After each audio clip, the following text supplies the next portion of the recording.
किसी ठोस कूटनीतिक बातचीत के बिना दोनों देशों को विश्वास में लिए सीधे सबसे बड़े वैश्विक मंच का इस्तेमाल करके भारत पर एक मनोवैज्ञानिक दबाव बनाने की कोशिश की गई। लेकिन ये पुरानी रणनीति इस बार काम क्यों नहीं आई? क्योंकि वे शायद ये भूल गए कि ये 1970 या 1999 का पुराना भारत नहीं है जिसे किसी भी अंतर्राष्ट्रीय मंच या बंद कमरों से डराया या दबाया जा सके। आज की तारीख में भारत अपनी संप्रभुता और अखंडता से जुड़े फैसले खुद अपनी शर्तों पर लेता है। और जब बात हमारे देश की सीमाओं की रक्षा की हो तो दिल्ली का शीर्ष नेतृत्व किसी भी बाहरी दबाव या निर्देश को स्वीकार करने से साफ मना कर देता है। इस पूरे घटनाक्रम के बाद अब नई दिल्ली के सबसे सुरक्षित और गोपनीय कमरों में एक बहुत बड़ी और उच्च स्तरीय बैठक शुरू हो चुकी है, जहां इस वैश्विक कूटनीतिक घेराबंदी का मुंहतोड़ जवाब देने के लिए एक बेहद कड़ा और अचूक एक्शन प्लान तैयार किया जा रहा है। तो दोस्तों, जब न्यूयॉर्क के बंद कमरों में भारत की सुरक्षा को रोकने की यह अंतर्राष्ट्रीय साजिश रची जा रही थी, ठीक उसी समय नई दिल्ली के साउथ ब्लॉक से एक ऐसी खबर निकलकर सामने आई जिसने पूरी दुनिया के बड़े बड़े नीति निर्माताओं को हैरान करके रख दिया। जैसे ही इस एकतरफा निर्देश की भनक दिल्ली के गलियारों को लगी, बिना एक पल की भी देरी किए देश के शीर्ष नेतृत्व की एक बेहद हाई लेवल और गोपनीय आपातकालीन बैठक बुलाई गई।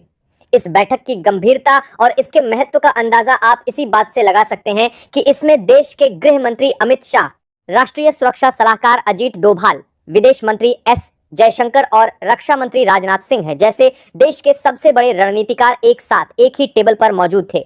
सूत्रों से मिली पक्की जानकारी के मुताबिक इस बैठक में विदेशी ताकतों के इस कूटनीतिक दबाव का मुकाबला करने के लिए भारत की जीरो टॉलरेंस यानी शून्य सहनशीलता की नीति पर अंतिम मुहर लगा दी गई। भारत का रुख इस बैठक में पूरी तरह से साफ, स्पष्ट और बेहद कड़ा था। हमारी कूटनीतिक टीम ने सीधे और कड़े शब्दों में यह संदेश अंतर्राष्ट्रीय पटल पर भेज दिया कि भारत अपनी संप्रभुता और अपनी सीमाओं की सुरक्षा के मामलों में किसी भी बाहरी संस्था या तीसरे देश के दखल को पूरी तरह से खारिज करता है। सरहद पर तार फेंसिंग का यह काम किसी भी दूसरे देश को नुकसान पहुंचाने या परेशान करने के लिए नहीं, बल्कि भारत के अपने नागरिकों की सुरक्षा सुनिश्चित करने, अवैध घुसपैठ को पूरी तरह रोकने और सीमा पार से होने वाली हर तरह की अवैध गतिविधियों को हमेशा के लिए समाप्त करने के लिए किया जा रहा है। अजीत डोभाल और गृह मंत्रालय के शीर्ष अधिकारियों ने इस आपातकालीन बैठक में ग्राउंड जीरो की सुरक्षा व्यवस्था की व्यापक समीक्षा की और सीमा पर तैनात जांबाज कमांडरों को बेहद स्पष्ट निर्देश जारी कर दिए। वह संदेश बहुत साफ था कि सरहद पर भारत की सुरक्षा से जुड़ी किसी भी बुनियादी संरचना के निर्माण कार्य की रफ्तार एक सेकंड के लिए भी धीमी नहीं होनी चाहिए। अंतर्राष्ट्रीय मंचों पर कूटनीतिक मोर्चे को संभालने की जिम्मेदारी जहां विदेश मंत्रालय ने पूरी तरह अपने हाथों में ले ली है, वहीं जमीनी स्तर पर किसी भी अप्रिय स्थिति या उकसावे से निपटने के लिए सीमा पर एक अभूतपूर्व और अभेद्य सुरक्षा चक्रव्यूह तैयार कर दिया गया है। तो दोस्तों, अब आते हैं आज के सबसे महत्वपूर्ण तकनीकी और कानूनी सवाल पर, जिसका जवाब हर भारतीय जानना चाहता है। अगर भारत इस अंतर्राष्ट्रीय मंच के किसी भी एक तरफा निर्देश या आदेश को मानने से साफ तौर पर इनकार कर देता है, तो अंतर्राष्ट्रीय नियमों के अनुसार यह वैश्विक संस्था भारत के खिलाफ आखिर क्या कदम उठा सकती है? क्या वाकई यह संगठन मिलकर हमारे देश पर कोई बड़ी पाबंदी लगा सकते हैं, या फिर यह सिर्फ एक कागजी डर है जो हमें डराने के लिए दिखाया जा रहा है? आइए इसके पीछे के पूरे कूटनीतिक कानून को बहुत ही सरल शब्दों में समझते हैं। अंतर्राष्ट्रीय नियमों और संधियों के मुताबिक अगर कोई देश इस संस्था के निर्देशों की अनदेखी करता है तो उसके खिलाफ मुख्य रूप से 3 तरह के कदम उठाए जा सकते हैं। इसमें सबसे पहला कदम होता है कूटनीतिक निंदा और निंदा प्रस्ताव लाना। सबसे पहले इस अंतर्राष्ट्रीय मंच पर भारत के खिलाफ एक निंदा प्रस्ताव पेश किया जा सकता है, जहां कुछ विरोधी देश मिलकर भारत के इस कदम की आलोचना करेंगे और दुनिया के सामने उसे गलत ठहराने की कोशिश करेंगे। लेकिन इतिहास इस बात का गवाह है कि ऐसे खोखले प्रस्तावों का भारत जैसे मजबूत और आत्मनिर्भर देश पर कोई जमीनी या वास्तविक असर नहीं पड़ता। दूसरा कदम होता है आर्थिक प्रतिबंध लगाना।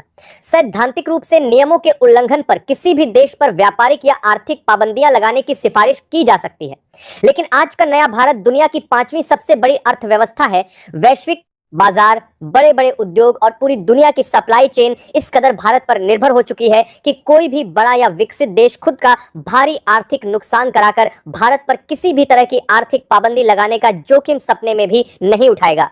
तीसरा और सबसे बड़ा कदम होता है सुरक्षा परिषद का दखल होना। किसी भी तरह की दंडात्मक कार्रवाई को जमीन पर उतारने के लिए या सेना भेजने के लिए मामला अंत में सुरक्षा परिषद के पास जाता है और यहीं पर विदेशी ताकतों का यह पूरा चक्रव्यूह ताश के पत्तों की तरह ढह जाता है। सुरक्षा परिषद में किसी भी बड़े एक्शन या कार्रवाई के लिए 5 स्थायी सदस्यों की आपसी सहमति बेहद जरूरी होती है। भारत के पास कूटनीतिक मोर्चे पर रूस और फ्रांस जैसे बेहद पुराने और मजबूत मित्र देशों का साथ हमेशा रहा है। अगर कोई भी भारत विरोधी देश हमारे खिलाफ सुरक्षा परिषद में कोई प्रस्ताव पास कराने की नापाक कोशिश करता भी है, तो भारत के मित्र देश तुरंत अपनी विशेष वीटो पावर का इस्तेमाल करके उस प्रस्ताव को वहीं के वहीं खारिज कर देंगे, उसे पूरी तरह मटियामेट कर देंगे। यानी साफ और सीधे शब्दों में कहें तो अंतर्राष्ट्रीय नियमों की आड़ में भी भारत का बाल भी बांका नहीं किया जा सकता। यह वैश्विक संस्था केवल उन्हीं देशों पर अपना हुक्म चला सकती है जो आर्थिक, राजनीतिक या सैन्य रूप से बेहद कमजोर और दूसरों पर निर्भर होते हैं। आज का आत्मनिर्भर और मजबूत भारत अपनी राष्ट्रीय सुरक्षा के फैसलों को किसी भी अंतर्राष्ट्रीय दबाव के तहत बदलने वाला बिल्कुल नहीं है। तो दोस्तों, अब हमारे और आपके मन में यह विचार आना बेहद स्वाभाविक है कि इतिहास में जब भी किसी देश ने संयुक्त राष्ट्र यानी इस वैश्विक संस्था के ऐसे एक तरफा और पक्षपातपूर्ण आदेशों को मानने से इनकार किया, तो उसके बाद उसका अंजाम क्या हुआ? क्या वाकई इस संस्था के पास इतनी वास्तविक ताकत है कि वह किसी संप्रभु देश को अपने फैसलों के आगे घुटने टेकने पर मजबूर कर सके? अगर हम वैश्विक इतिहास के पन्नों को पलटकर गहराई से देखें तो हमें ऐसे कई बड़े और ऐतिहासिक उदाहरण मिलते हैं जहां दुनिया के शक्तिशाली और स्वाभिमानी देशों ने इस संस्था के निर्देशों को रद्दी के टुकड़े की तरह डस्टबिन में डाल दिया और यह संस्था चाहकर भी उनका कुछ नहीं बिगाड़ सकी।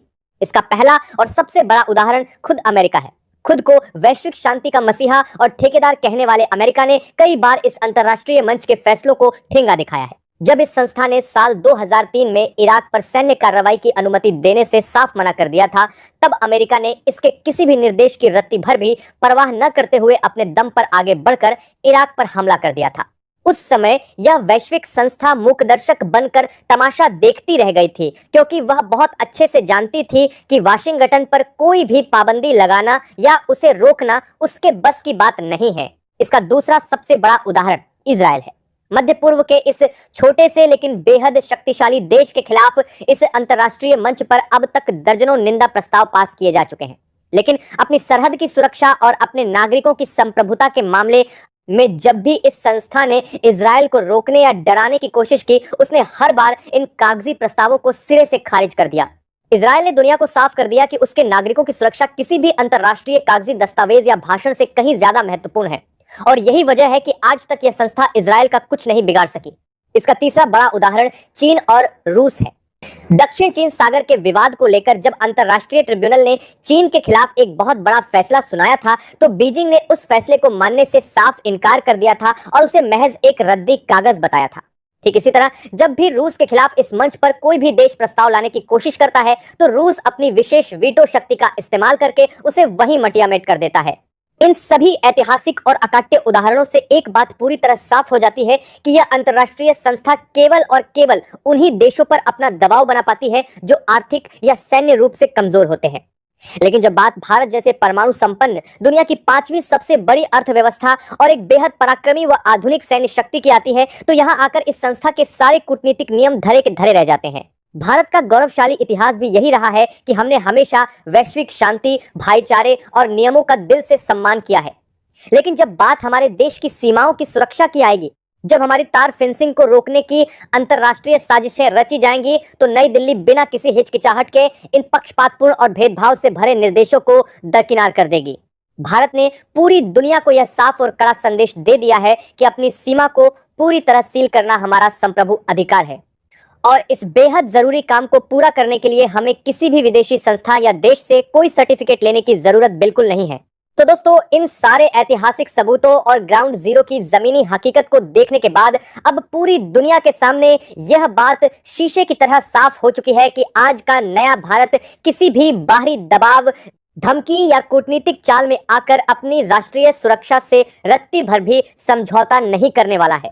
जो ताकतें कल तक यह मुगालता पाले बैठी थी कि वे अंतर्राष्ट्रीय संगठनों का सहारा लेकर भारत की पूर्वी सीमा पर चल रहे इस बेहद महत्वपूर्ण और रणनीतिक काम को रुकवा देंगी, उनके सारे नापाक मंसूबों पर अब पूरी तरह पानी फिर चुका है। क्या सरहद पर पहरा देने वाले हमारे जांबाज जवानों के हौसलों को अंतर्राष्ट्रीय दबाव की आड़ में कमजोर करने की कोई बहुत बड़ी वैश्विक साजिश रची जा रही है? आखिर क्यों भारत और बांग्लादेश की सीमा पर दिन रात मुस्तैद रहने वाली सीमा सुरक्षा बल यानी बीएसएफ के सामने कूटनीतिक दीवारें खड़ी करने की कोशिश की जा रही है? बीएसएफ और सबसे